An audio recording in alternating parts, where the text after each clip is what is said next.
Did you know that giving a child a smartphone is like giving them a gram of cocaine? Which I know can sound a little dramatic, but let's be honest here. I know that some of us here can say that we may or may not be addicted to our phones, and I know that I can say that.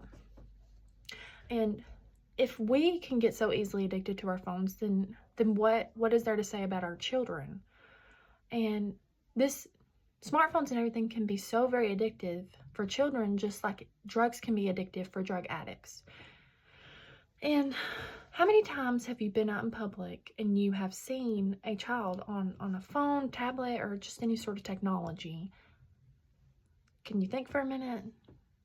I know there have been plenty of times that I have went out in public and I have seen a child on some sort of device more times than I have not seen a child on a device. And this can lead to so many things. One big problem that this can lead to is ADHD, which is attention deficiency hyperactive disorder. And this is already a big enough problem as it is, but this is like your child just not being able to pay attention to things, or your child just squirming around in their seats and everything, and just not being able to sit still. And this is a problem at home, but this is also a bigger problem at school. And this is a bigger problem at school because your child cannot pay attention at school. They cannot pay attention to the teacher.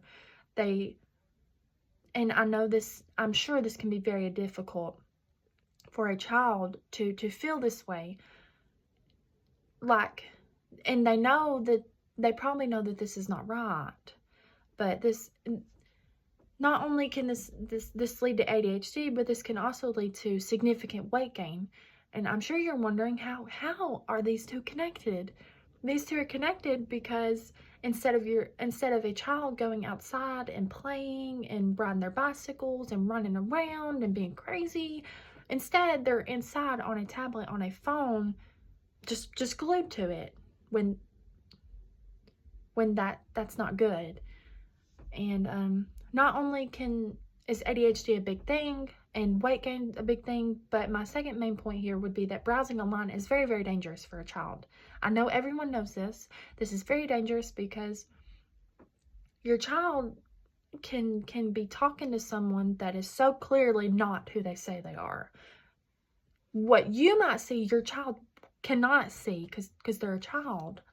Such as someone that likes the same things that they do. They have the same hobbies. They're the same age. And this is a very big problem because this is a predator. This could be a predator.